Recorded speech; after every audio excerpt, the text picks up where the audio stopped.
Apakah narsisis memperlakukan semua orang sama? Saya rasa ini memang pertanyaan yang jawabannya cukup penting untuk diketahui banyak orang. Nggak cuma buat korban dan penyintas, tapi juga oleh orang-orang terdekat korban, penyedia layanan konseling, bantuan hukum, bahkan aparat keamanan dan pengadilan yang sebenarnya sudah sering kali menyaksikan dampak hubungan narsisistik di dalam tugas mereka sehari-hari. Saya senang karena sekarang ini pembicaraan tentang narsisisme semakin meluas. Makin banyak orang yang tertatar tentang gangguan kepribadian yang sebenarnya banyak menimpa orang-orang di sekitar mereka, yang telah menghancurkan jutaan manusia, anak, dan keluarga. Pekerjaan kita tentunya belum selesai. Kita masih berada di tahap dasar sekali terkait penyadaran, pengetahuan, dan keterampilan menangani ini. Makanya kita memang harus terus menggenjot penyebaran informasi dan pengetahuan terkait ini. Karena itulah channel Gedakai ini dibuat untuk menghadirkan pengalaman-pengalaman nyata dari para korban dan penyintas agar para korban lainnya dapat lebih cepat terbantu. Dimulai dengan kesadaran dulu, baru kemudian menuju jalan kepulihan. Dan subscription dari kalian tentunya akan membantu ini. Jadi bagi yang belum, ayo dong di-subscribe. Mengapa pertanyaan apakah narsisis memperlakukan semua orang sama ini begitu penting?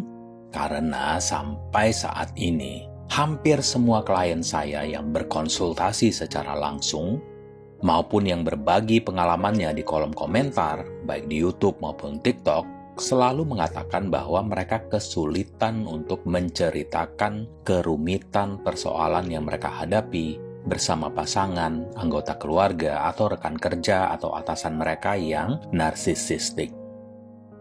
Karena seringkali orang-orang di sekitar mereka enggak melihat ada yang salah dengan si narsisis. Malah si korban yang semakin merasa terisolir karena mengira mereka mungkin memang salah menafsirkan, terlalu berlebihan, dan dianggap haus perhatian. Dan yang lebih parah, mereka juga di-framing sebagai pembawa fitnah. Ketika menangani seseorang yang bermasalah dengan seorang narsisis, kebanyakan justru meremehkan apa yang telah mereka lalui. Korban nggak bisa memvalidasi pengalaman dan kenyataan yang mereka hadapi. Malah dicap trauma bragging. Saya justru melihat yang suka trauma bragging adalah si narsisis. Dan ini bukan cuma fenomena Gen Z ya. Jadi nggak peduli mereka di generasi boomer, Gen X, millennials, Z, atau Alpha. Karena mereka ada di setiap generasi dan lintas peradaban. Menurut saya, orang-orang yang beneran korban adalah mereka yang tegar, kuat. Karena umumnya hampir sepanjang hidup mereka menghadapi manusia penghisap energi orang lain ini. Korban justru muncul ke permukaan ketika tembok yang dihadapinya sudah semakin tebal dan meninggi.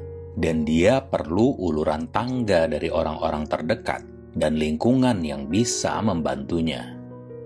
Mengeluarkan dia dari trauma parah yang serupa seperti PTSD. Saya sering bilang kalau banyak sekali kerusakan di dunia ini disebabkan oleh para narsisis. Mereka-mereka ini umumnya adalah yang sering naik ke permukaan, yang mendapat penghargaan, dielu-elukan sebagai sang hiu pemangsa, si cetar dengan killer insting yang bisa menanjak cepat di lingkungan sosial, ekonomi, dan politik. Karena keserakahan, keinginan mendapat validasi, dan nir empati, membuat mereka nggak peduli sama sekali jika apa yang mereka lakukan untuk mendaki tangga harta, tahta, dan kuasa telah merugikan nggak cuma manusia, tapi juga lingkungan hidup di sekitarnya. Ya, emang perlu seseorang dengan gangguan yang bisa tega untuk ini. Makanya kan ada peribahasa, nice guy finish last. Karena mereka bukannya nggak punya kemampuan, tapi lebih kepada karena mereka punya hati nurani. Makanya yuk kita normalisasikan mulai sekarang orang-orang yang punya hati nurani, kemampuan dan kecakapan yang harus kita dorong, promosikan untuk menjadi pemimpin. Pertanyaan tentang apakah narsisis memperlakukan semua orang sama menjadi sangat penting. Karena disinilah para korban dan orang-orang yang menyaksikan di sekitar mereka kebingungan. Karena semua bisa sangat kontradiktif. Jawaban dari pertanyaan tersebut akan saya bagi ke dalam beberapa kategori keadaan. Yang pertama, jika narsisis bersikap baik pada seseorang, dia itu sedang melancarkan sebuah strategi. Bisa jadi dia sedang memoles citranya di depan umum, mempermainkan orang lain lewat taktik triangulasi. Dia mungkin memanfaatkan kalian sebagai cecunguknya, flying monkey-nya. Dan itu bukan karena dia suka sama kalian. Itu bukan kebaikan yang ditunjukkan, tapi penyamaran. Mereka udah kehilangan rasa kemanusiaan sejak dini. Memang kedengaran tragis, sampai ada yang kasihan gitu sama mereka. Jangan terlalu benci sama mereka. Kayaknya yang komentar begini memang belum pernah merasakan menjadi korban sebenarnya. Jadi emang begitulah adanya, narsisis nggak akan berubah. Mereka adalah penipu dan hidup dalam kebohongan. Keadaan yang kedua, mereka bersikap baik kepada semua orang untuk mengelabui kalian agar kalian percaya bahwa kalianlah masalahnya. Mereka akan bilang ke kalian, kok orang lain gak ada yang sejahat kamu ke aku? Mereka semua baik dan sayang sama aku, gak kayak kamu. Kalian mulai meragukan diri sendiri. Mengapa saya sepertinya gak pantas mendapatkan kebaikan dari orang ini? Kalau dia baik pada semua orang kecuali saya, pasti saya kan yang bermasalah. Jangan sampai tertipu. Keadaan ketiga, mengapa narsisis nggak suka ketika kalian memperlakukan mereka seburuk mereka memperlakukan kalian? Dan pura-pura bego kayak orang hilang ingatan? Ya karena mereka nggak hanya jahat tapi juga munafik. Mereka punya standar ganda. Cuma gua yang boleh ngerjain lo goblok, lo ikut aja apa mau gua. Tolol ya. Paradoksnya mereka itu lemah tapi sombong. Maunya mereka adalah nggak peduli gimana mereka memperlakukan orang lain. Mereka harus tetap diperlakukan dengan sangat hormat. Keadaan keempat, gimana perlakuan mereka ke teman-teman mereka? Secara umum sebenarnya lebih kurang sama dengan hubungan lain yang mereka punya. Teman mereka selalu dimanfaatkan, dimanipulasi, dan di-abuse, dianiaya. Jika udah masuk lingkaran dekat, ia akan melewati juga tahap idealisasi, devaluasi, pencampakan, dan merayu kembali. Narsisis nggak benar-benar punya teman. Yang mereka punya hanyalah pengikut. Nah, kalau kalian udah pintar connecting the dots, pasti udah bisa kan menghubungkan dengan situasi di rumah, di kerjaan, di lingkungan tempat tinggal, circle pertemanan, spiritual, sampai pemerintahan. Mereka hanya mempertahankan orang-orang yang ngasih mereka sesuatu. Bisa perhatian, uang, teman, atau status. Kalau kalian nggak memiliki sesuatu yang mereka butuhkan, ya kalian nggak akan ada dalam hidup mereka. Mereka nggak pernah berteman karena mereka benar-benar menyukai seseorang. Mereka nggak tahu bagaimana menjadi seorang teman. Mereka mungkin bisa meniru, mimicking ya, seolah-olah kayak teman yang care. Kalau misalnya kalian adalah circle terluar mereka, seorang kenalan atau seseorang yang sesekali nongkrong bareng di tempat kerja misalnya. Mereka bisa jadi seru gitu orangnya dan cukup menyenangkan. Tapi jangan harap sesuatu yang lebih dari mereka.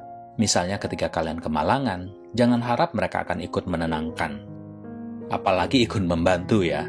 Mereka akan secepat membalik telapak tangan menjelek-jelekan teman atau kenalan mereka. Begitu kalian keluar dari kafe abis nongkrong dengan mereka, bisa aja mereka langsung stab you from the back. Keadaan kelima, lalu apakah kita perlu bersikap baik kepada seorang narsisis? Ya, tetap bersikap baik dan sopan, terutama ke narsisis yang memang bukan di lingkungan ring satu kalian.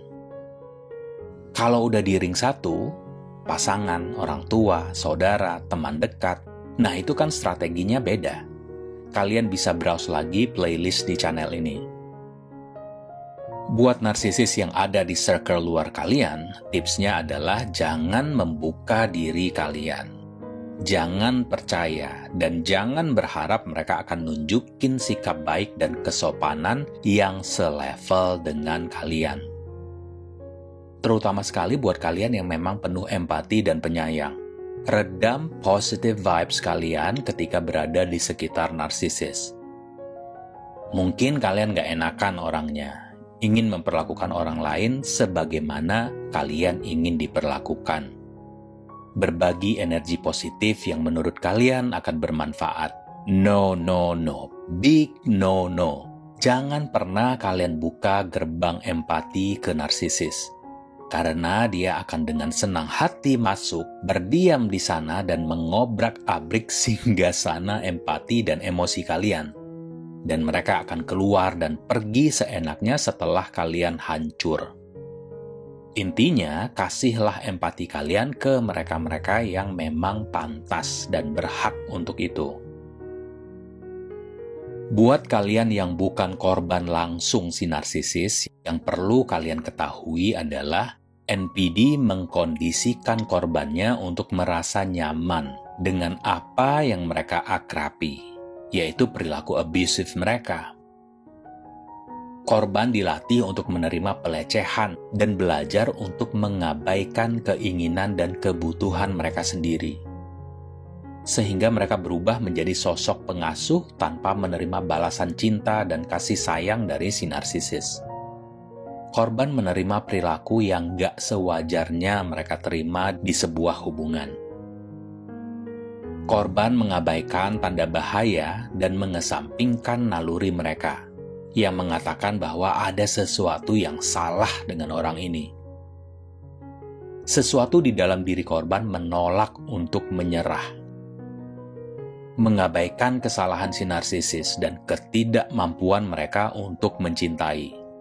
Korban selalu menerima apapun yang dilemparkan si narsisis ke diri mereka. Korban memproyeksikan kualitas baik mereka, kebaikan, kasih sayang, kesetiaan, kejujuran kepada si narsisis. Korban memberi narsisis kualitas yang gak mereka miliki.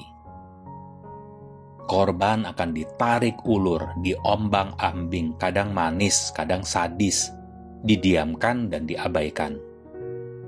Suasana hati si narsisis menjadi tanggung jawab korban. Korban akan berusaha lebih keras dari sebelumnya untuk mendapatkan kembali sosok si narsisis seperti awal pertemuan dulu. Korban gak paham karena gak ada orang lain yang berperilaku seperti ini. Jadi korban berasumsi bahwa merekalah masalahnya.